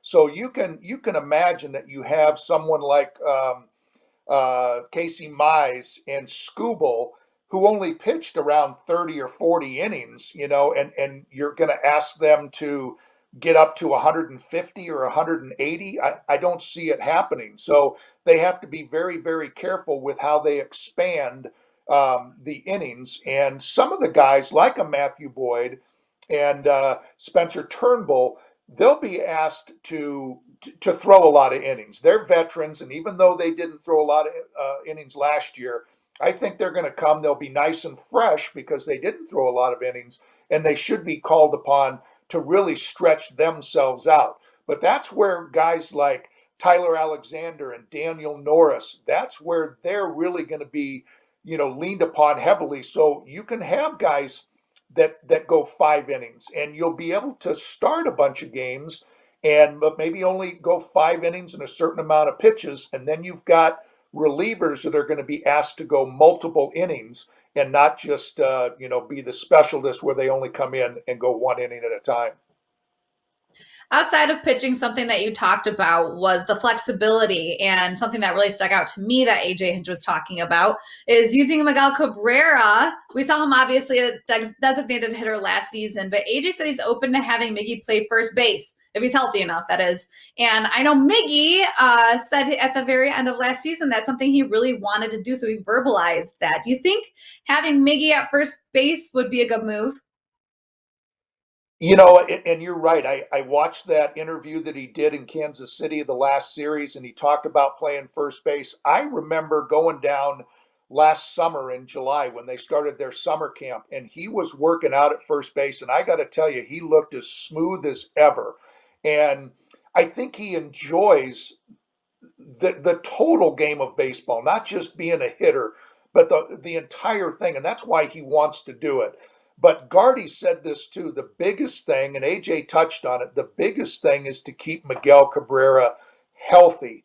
And, that's going to be the mix is, okay, how many times can he play first base? And then are you going to ask Jeimer Candelario, to play 3 times a week and Miggy 3 times a week? And then when Miggy's playing, first, is Jeimer going to go over to third base? And so, that's where that musical chairs kind of comes into place. But I think the biggest thing is just keeping Miggy healthy. If he can do that, just sparingly playing first base, I think you'll see that smile on his face and, the joking around that you always see when a runner gets on first, and you'll really, really see him enjoying the game a lot more. Dan, I'm obsessed with pitching. And I apologize, but I'm going to go back to that because Ew. I mean, you have your baseball, and I have my Casey Mize baseball card for support. So I'm obsessed with pitching. But I want to ask you: you had a legendary pitching coach in Roger Craig when you were with the Tigers, and obviously, he came up and developed all kinds of pitches, and you've talked about it. Jack Morris has talked about it. But Chris Fetter is now the pitching coach for the Tigers. He worked wonders at the University of Michigan, was a good pitcher at Michigan as well. But I'm kind of curious. I don't know if you see similarities, and you may not even know Chris Fetter, but is it important with a young staff to maybe have a guy who's a little bit of a cutting edge type of coach? And it seems that Fetter fits that bill. I think he fits the bill in a lot of different ways. And, I've met Chris. My son, Matt, went to the University of Michigan with him and is still good friends with him. So, we've reached out by way of text, and I can't wait to hopefully see him in spring training. And we've already scheduled some meetings to, sit down and learn the analytics side. I'm just so fascinated by it. And, he's a mixture of that. He's not saying, hey, you got to do it exactly this way and it's all analytics. He wants to embrace the old school type of thing and put both of those together. And that's what's going to help each and every pitcher the most is using everything that is at your disposal to make him better. I think the other thing is just his age. I think he's 33 years old. He's going to relate, great with these guys. It's almost like he's going to be their teammate, and I think that goes a long way. You mentioned Roger Craig. He was a guy that really built you up, and he was a believer in supreme confidence. I mean, if you're in the big leagues, you've got really, really good stuff. I mean, you're not going to get up there with just average stuff. You got to have really good stuff. Now it's just a matter of being confident with it and, trusting your head, your heart, your gut. And I think that's what he'll be able to do. He'll be able to get real close with these guys just because of their similarities in ages and get them feeling really, really good and really confident. All right, this might be very vague, but talking about coaching staff, how excited are you to see AJ Hinch as the Tigers skipper and see what he can bring to this organization? The entire staff is what I haven't met AJ, and I'm looking forward to meeting him. And I hear he's just wonderful, and he embraces the media and understands our job and how we want to give fans the inside scoop and everything like that. So I can't wait for that. But it's just the entire staff that he's assembled. You talked about Chris Fetter as the pitching coach, but Juan Nieves, who's going to be out in as the bullpen coach, but he's like an assistant pitching coach, and he's been around. He's been on world championship teams in Boston, and that's a nice mixture. And I can't wait to talk to Juan as well as Chris. And then Jose Cruz Jr., who they just hired, AJ Hinch talked about him just being a guy that he's been after for a number of years. So Scott Coolbaugh, I pitched against him at the end of my career when he was coming up. So look forward to yucking it up with him a little bit. So it's going to be very, very exciting. Hopefully, again, that we're going to be allowed to get close to or semi-close to the players in spring training as well as the coaches. Right. Dan, when you look at it, I know the Tigers have said that they're going to add a couple of arms, and if you could have up to 14 starting pitchers, that makes sense in free agency. What other position do you think they need to address? Again, because I'm obsessed with pitching, I'm looking at that catcher position, but where do you think they're headed? No, I was just, as soon as you were asking that question, I think the catching position is going to be very important, and AJ touched on that today. Mentioned Grayson Greiner as well as Eric Haas, and just still a little bit perplexed and not sure where Jake Rogers fits in there. Is he going to be able to crack the lineup? And he talked about they can handle that staff, but that it's very, very important that catching position where you've got to trust that catcher. You're out there and there's so many things that are going through your mind, and you're not always exactly 100% sure what to throw in a certain situation, and you rely on that catcher, and you have to have confidence in him. So I think that's a big one. You talk about second base, you can move some people around. Nico Goodrum's a tremendous athlete that can play multiple positions, but he wants to play shortstop. AJ Hinch also talked about possibly moving Willie Castro over to second base. I'm just wondering if Isaac Paredes is mobile enough, and maybe he might slide over to second. I don't know if he is. That would be a real good question for Alan Trammell, but it just seems like with Torkelson on the way up and as soon as maybe next summer. I've heard he's going to be slotted in at third base. So a guy like Paredes, who's tearing up the Mexican Winter League, that might be a spot to slide him over. We'll see. But those are the ones that jump out at me, plus a good veteran or two starting pitchers that'll give that starting rotation some good innings. Well, that makes me excited about the future of this team. Hopefully they can build off the momentum that they had in the last season, the condensed season. I know you just made Art really excited by talking about Spencer Torkelson. But Dan, thank you so much for joining us. It was so much fun getting to pick your brain and talk some baseball.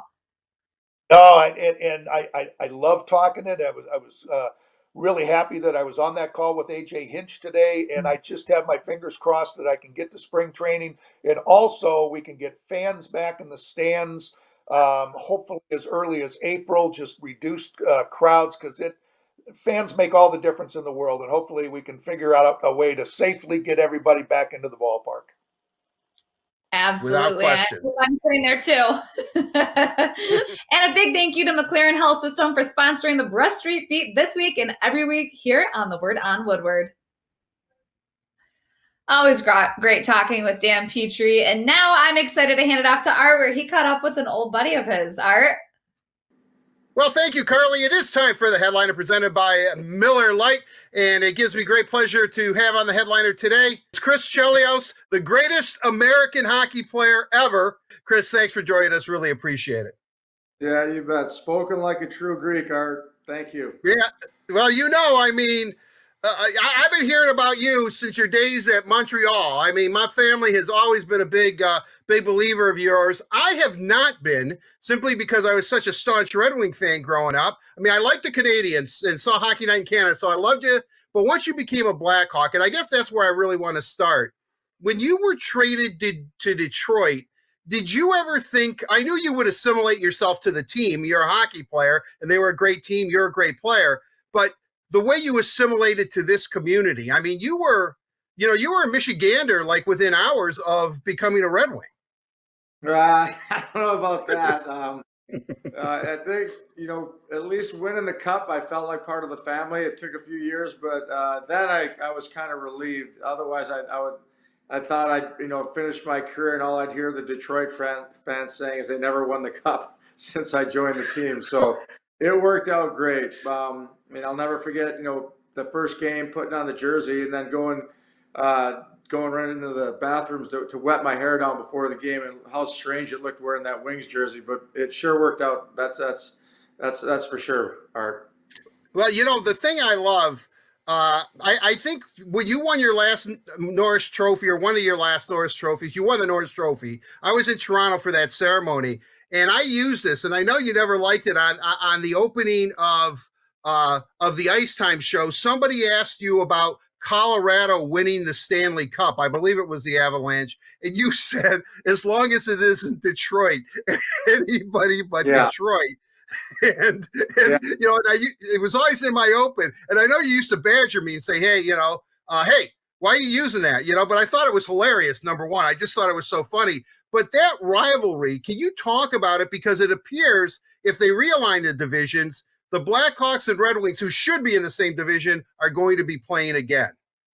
Yeah. I didn't have that feeling when I was with Montreal, because quite honestly, Detroit's team in the 80s was, they weren't much of a team. In Montreal, we had a really good team. But then when I got traded to Chicago, you kind of saw that transition of the Hawks were the stronger team, earlier in the 90s. And then, of course, when Scotty took over, it just switched, and the Red Wings kind of took over. It turned into a great rivalry. So I think I put my foot in my mouth twice. Once when I said that, and then the other time was when I said I'd never play for Detroit on some Mike North interview, and that came back to bite me a bunch of times. But like I said, it all worked out. Somehow I managed to get the Chicago fans after a few years, and the Detroit fans, back on my side, and it's great. Well, it has been wonderful. Can you talk about, your rivalry that you had with certain players? I know you and Steve used to have on-ice warfare, but there was always that mutual respect. Yeah, unfortunately, that was never really my role, growing up. I was a centerman and a forward, and then in juniors, to a certain extent, but I felt like I was one of those guys. skilled players that, didn't have to worry about the rough stuff or the intimidation. And as soon as I switched to defense, I figured, this was the way to go after the team's best players. And that just kind of, it carried over, not so much in Montreal, but the Mike Keenan days. And I got to be quite honest, and you mentioned Izzy.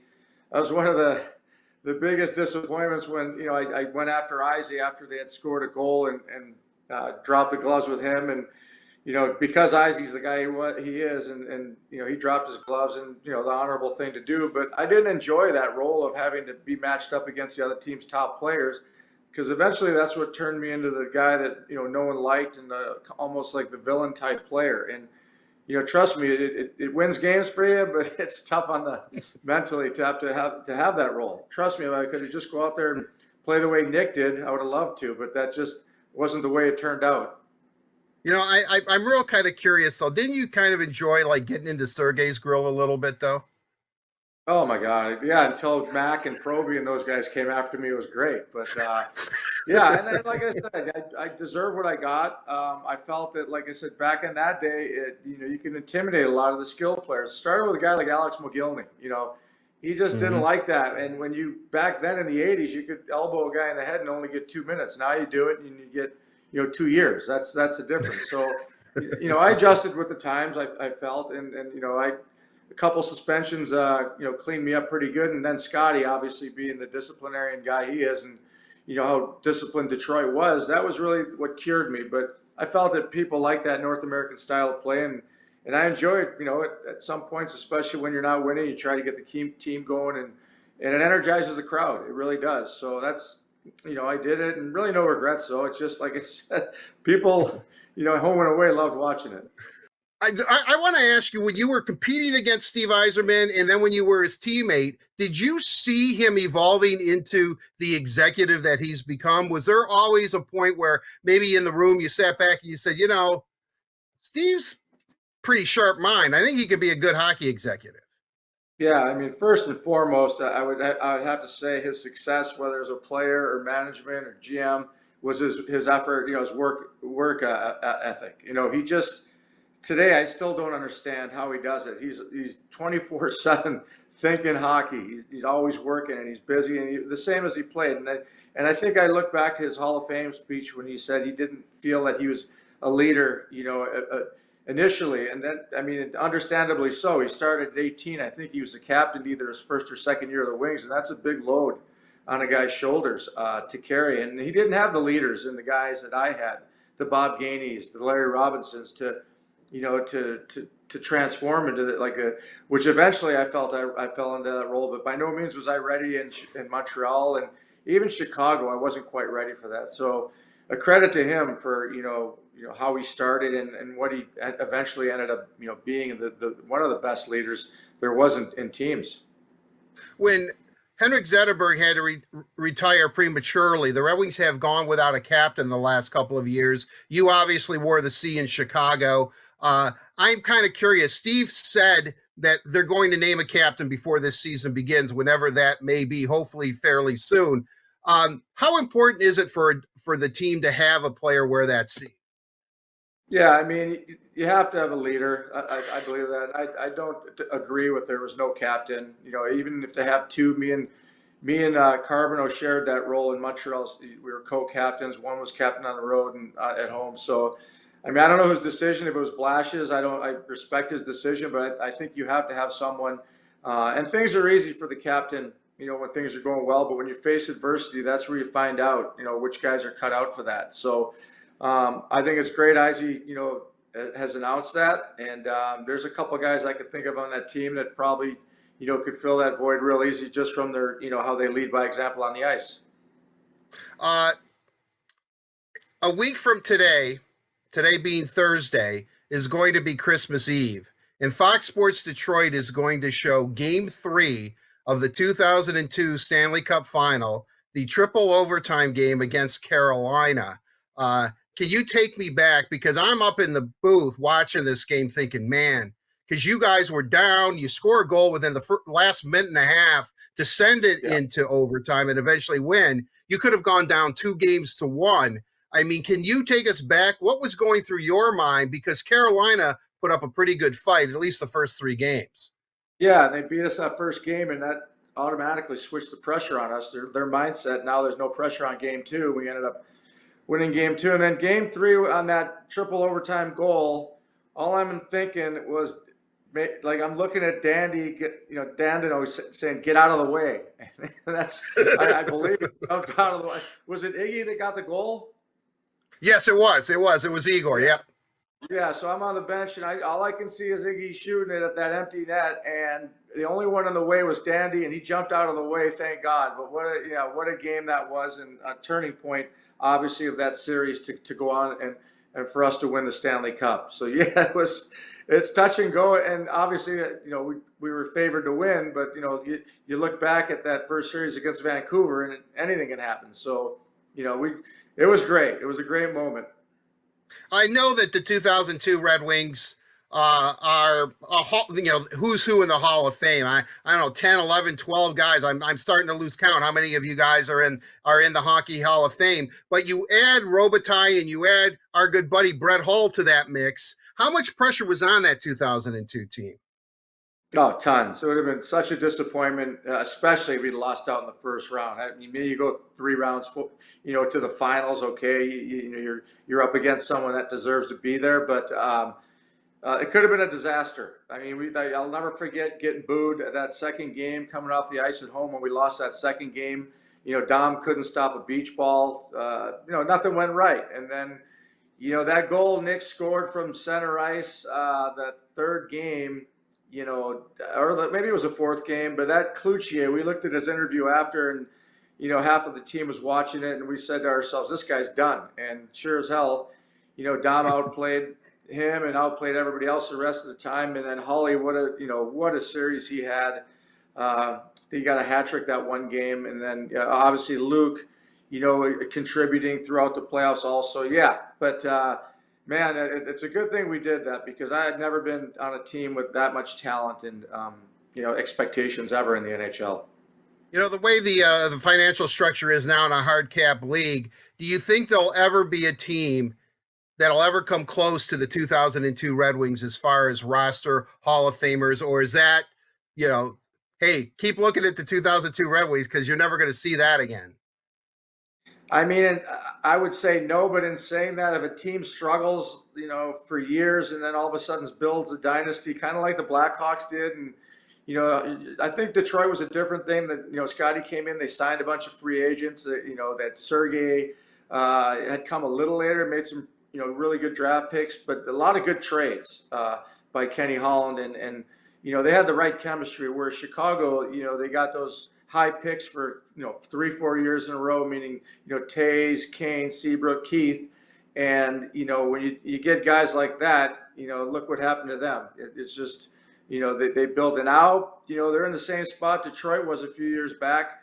They call it a youth movement, call it a rebuild, call it what you want, but at least they got the cups to show that maybe they did hang on to some guys a little longer. Maybe Kenny did the same thing, but you feel obligated to those players, and the reward is you got to, they get long-term contracts, and that's just the nature of the beast. But you look back, it was well worth it.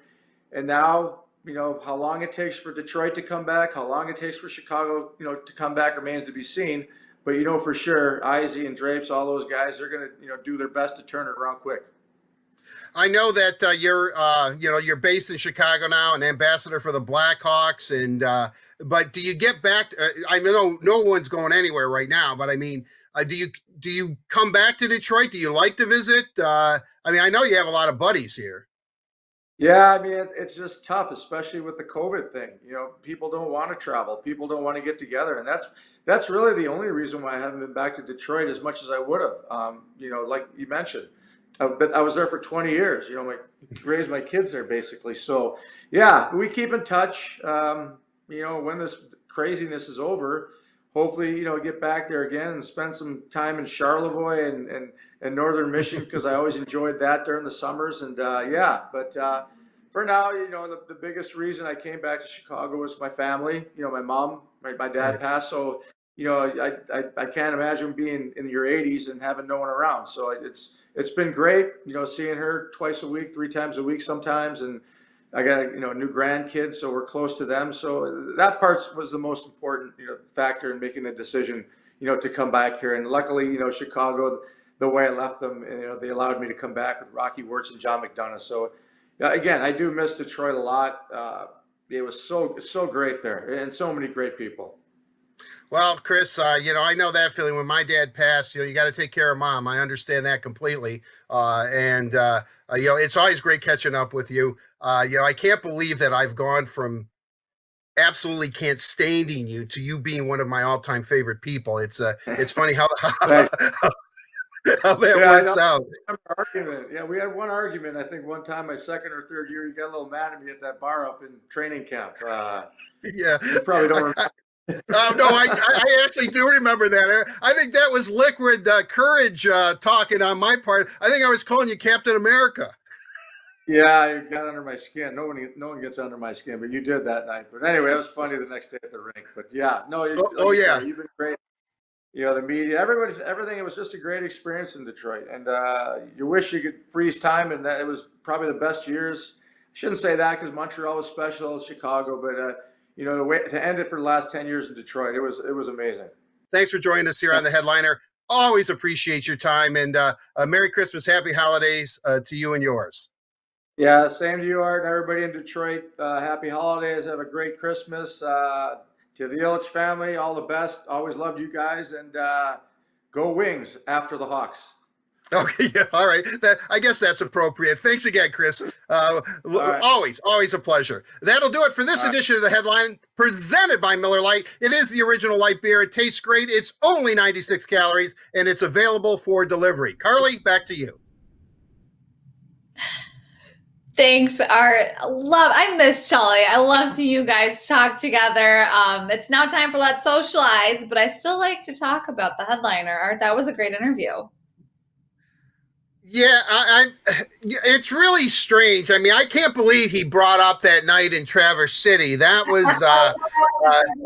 just, it was, it's like 20 years ago or so. And I can remember I was just like constantly hammering him, calling him Captain America, because he had captained Olympic teams and all that kind of stuff. And I don't think, if I was not Greek, I think he probably would have decked me. But he kept him. And then the next day at practice, he was just razzing me big time about it, because I was embarrassed. I'll be honest with you. I think, as our fine producer, Mark Milligan, pointed out, I think when he brought it up, I turned, a shade of red. I was, because it was embarrassing, but that liquid courage works in funny ways. And I just thought it was hilarious because I knew he was getting mad at me. I mean, I'll tell you how bad it got. This is how bad that got. I followed him into the restroom. To just keep calling him Captain America.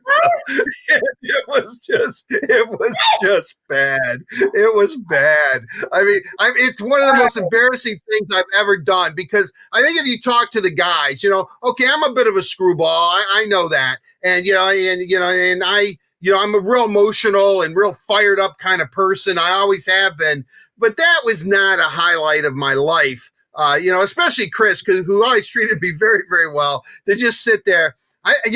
Captain America, and he goes, "Oh yeah, big man. Oh yeah, you're big man. Yeah, you think I'm Captain America?" And it was just banter, and it was for hours. I'm not exaggerating. I mean, we did this for hours, and I couldn't believe it. I could not. I can't believe he brought it up, but he remembers. And I guess I'm going to give myself a Carly. I'm going to give myself a Carly pat on the back where he says, "Nobody gets under my skin, but you did." And I was going to say, but I didn't. Takes another Greek to get under a Greek skin, my friend. And, I knew the buttons to press. I knew the buttons to press, buddy. But Chris, he's a great guy. He's just a great guy. And, he hated the Red Wings. And let's be honest, we hated him. Red Wing fans hated him. But when he came to Detroit, that transition was really seamless. He fit in perfectly. He was a great, great Red Wing for a number of years, for 10 seasons. I mean, it was wonderful how it worked out, because what's interesting? The Chicago, Chicago had him convinced that he was done as a player. He thought, boy, should I retire? But when he had the opportunity to come to Detroit, he wasn't done. Mm-hmm. And so, I'm sorry. I mean, I'm now, I'm thinking about Shelley, but he came here and obviously was a great Red Wing for a decade. So I'm going to make a transition now and talk about guys that are questioning whether they're done or not. For the first, let's socialize. This is kind of, I don't want to call it breaking news, but it's just something new that was just posted. Henrik Lundqvist, unfortunately, has a heart condition. So he posted this. The NHL Twitter retweeted it, and he just said he's going to have to sit this season out. Now, does that mean he's done and retiring? That's not what he's saying. It's just that he needs to take a step back and focus on his health. I mean, that heart, that's an important organ in your body, your heart. So he's a little bit nervous. He said, met with the doctors and specialists, and after a few tests, they decided it was best for he and his health that he sat out for this upcoming season, whenever it starts. So again, as we know, he's with the Capitals, signed a 1-year deal. So it's sad. I feel really bad for him. Great goalie, and it's just sad to see these guys. Right. I mean, King Henrik, he was looking forward to this year because, as we know, we talked about, the Rangers have like 3 goalies and 2 really young guys, and they wanted to make that transition. And Holtby now signs with Vancouver, and so and actually the Capitals have a young stud in net that I wanted the Red Wings to trade for. Probably one of my other liquid courage moments. Hey, you got to get this guy from the Caps. But with that said. So they were really counting. I mean, he was counting on reviving his career with the Capitals. They embraced him. They really, really wanted him. And it's just sad because you want great players. And truly, Henrik Lundqvist was a great hot player, and he still is. I mean, we wish him nothing but the best of health, and he gets back next season. But you want them to go out under their own terms. And, and unfortunately, he's not going out. At this point, he may or may not go out under his own terms. He deserves to go out under his own terms. And, and I like that first line. It breaks my heart. And then he wrote in parentheses and used it correctly, literally, because of this heart condition. So, get on the mend, my friend, and get back in this league. It's Absolutely. really. Another Henrik, we know, Zetterberg. You don't want to see that. People are, I should say, players going out because of their bodies. They still mentally want to play that game, but physically can just not. Z going on. I can remember we were up in, when he announced it, we were up in Traverse City. And I can say, are you relieved or are you angry because you can't go out under your own terms? And he said, I'm a little bit of both, I mean, because, let's face it. And I think, behind the scenes, we all knew he was in agony. Nicholas Cromwell knew, Zetterberg, to play at the level that he played at was not easy for him towards the end. And, and when that back finally, boom, that was, not many more players. I always say Steve Eiserman has the highest tolerance of pain of any player I play. Guy gets hit in the paw, his knee was all ragged. He had to have that osteotomy. His eyeball, gets hit in the head. I remember Sporting News did a feature that said, what is it like to get hit in the eye with a puck? Steve Eiserman knows, his eyes all bloody and all that kind of stuff. But Z's right up there with Stevie as far as tolerance for pain. I can remember that I forgot the player that had like chronic back issues for the Red Wings, and this player. You know what? It was Darren Helm. I went up to Traverse City to do a story on him because he hadn't played in almost 2 years. And I remember Helm said that Zetterberg went up to him and said, "What are the doctors saying?" And he says, "Well, I'm going to be in pain, but I can play. I'm not going to injure it anymore." And Zetterberg told him, "If you're not going to injure it anymore, but you're going to play in pain, learn how to play with pain." That's what he told Helm. And that's what Helm did. I mean, there it goes to show you that, we think it's a game and they're having a lot of fun and they're making a lot of money. They're living the life of Riley or whatever. But, being a professional athlete is not easy. and there is a price, and it's a toll mentally and physically on your body. And when you're able to overcome the physical pain to continue to perform at the highest level, I have total respect for that. 100%. I've been on bench during practices before where I've had some pucks whipped a little too close to my face. I can't imagine getting hit in the face with a puck, but that's why they call it hockey tough, right? But let's move on to the second social post. I have to talk, I know we were talking earlier about retired numbers for the Tigers, and this is what a fan said. Larry Smith. He thinks it should be Bill Freehan, hands down, best catcher of the 60s until Johnny Bench. How do you feel about that, Bill Freehan? Yeah, I can't argue that. I really can't argue that. I'm surprised that he's not in the Hall of Fame. I knew when you go through this and you start thinking, in the back of your mind, I'm missing somebody. There's somebody here that I'm missing, Give like 10 players. When you answer a question for one player, you usually give 10. Cover all bases.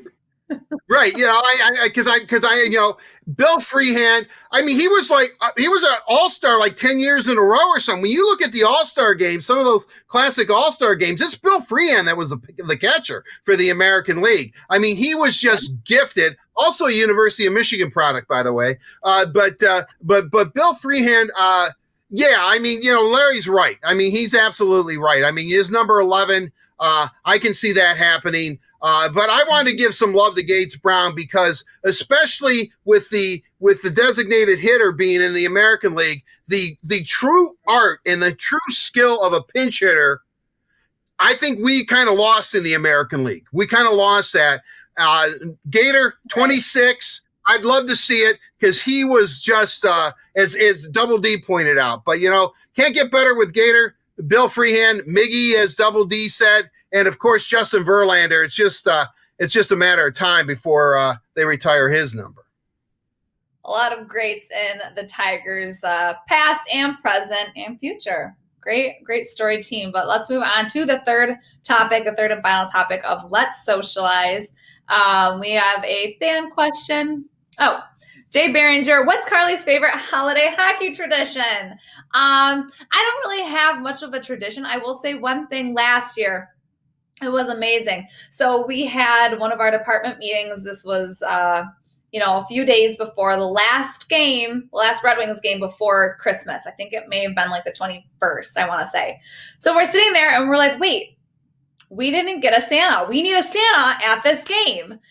Might be a little too late. I don't know if anyone's going to be available. And I was like sitting there going, okay, I feel like my grandpa Johnston would probably like to do that. I feel like he'd have fun. My grandpa Johnston, I've talked about him before on the show. He's a riot. He's a hoot, has major FOMO, is at any party with a bottle of wine. Like, he's the best. But so I called him after the meeting. I was like, hi, Grandpa. Do you want to be Santa at the Red Wings game? And he was like, sure. So he did. He came and he was Santa and he sat there like from the very pregame. Look, yeah, there's a picture. He loved it. It was the cutest thing. Trevor Thompson interviewed him on FSC. He had a riot. There were people taking pictures with him all night long. There was a line throughout the concourse. Oh, he had so much fun. So not quite a tradition just because that was the first time we'd done that, but I'd like to make a tradition of it now. We call him Santa anyways. He loves Christmas. Always gives the best gifts. What, Carly? I can see the family resemblance, and as soon as your facial hair, your beard grows in, you're going to be dead ringer for your grandfather. Right? Maybe I'll be Santa next year. I'll grow my quarantine beard in for you, all right? Yeah, there you go. Put down that can of Nair or whatever women use, and just let it flow. Hopefully I cannot grow a beard like that. I haven't shaved my face, so don't think I can. But we'll see. I definitely gained a few quarantine pounds, so I probably could fill out that suit. But quarantine pounds. Just look at our open. You can tell, man. I puffed out. I'm serious. Yeah. All I've been doing is I spend more time at the computer now than I ever have because, obviously when you're covering a team, we're walking around the arena, we're moving around, we're traveling, I don't do any of that stuff anymore, and it's really showing. So, I don't even know if I can wear a tie anymore. So I'm going to have to, as soon as this holiday season is over, it is time to work out. It's time to get in shape. I'm done being the, the Macy's or float, in the parade. I'm tired of being that, man. It's just like the big hot air balloon. When we watched the intro is all of our tans. We all had tans back when we were shooting whenever those intros were, probably June or July. But I'm like, wow, we were all pretty tan because we had nothing better to do than sit outside. Well, at least you did. I unfortunately, you don't think like a 58 game baseball season is a lot, but when they're virtually playing every day and and you have to watch every game, that which is cool. I mean, I enjoyed it. I really loved it. I really did. But it's getting to learn the Tigers like I have. That's probably been the best thing, if there is a best thing about being cooped up, is learning a team, learning a team and learning their minor leagues and getting to know the Tigers like we know the Red Wings. That has been a great experience for me. I mean, I really enjoy that. They're a good group of guys. Absolutely. Well, who would agree with me is Dan Dickerson, because he's always outside. So Dan and I just like the outdoors, Art. Well, I mean, look at Dan today. I mean, the guy was in gloves and a hat, drinking his hot toddy or whatever. I mean, I'm sure his wife is trying to get him off the porch right now. Let me have one more. I got another show to shoot, don't I? What time is Rush Street Beat? The Mailbag. Speaking of hot toddies, let's wrap this up so we can go enjoy one after work, after the stream. So, all right, thank you. All right. It's been a pleasure. And thank you to AAA, who says thank you with free roadside assistance for first responders and healthcare workers fighting to defeat COVID-19. You protect us by going to work every day. Let AAA protect you on the way there and back. Unfortunately, our show has come to an end, but we'll be back on Tuesday, so be sure to like, subscribe, and turn on live notifications so you don't miss a single second of the Word on Woodward. Also, if you miss anything in today's show, you can catch up on past interviews at the WOW YouTube channel or listen to the show as a podcast on Google Podcasts, Apple Podcasts, or Spotify.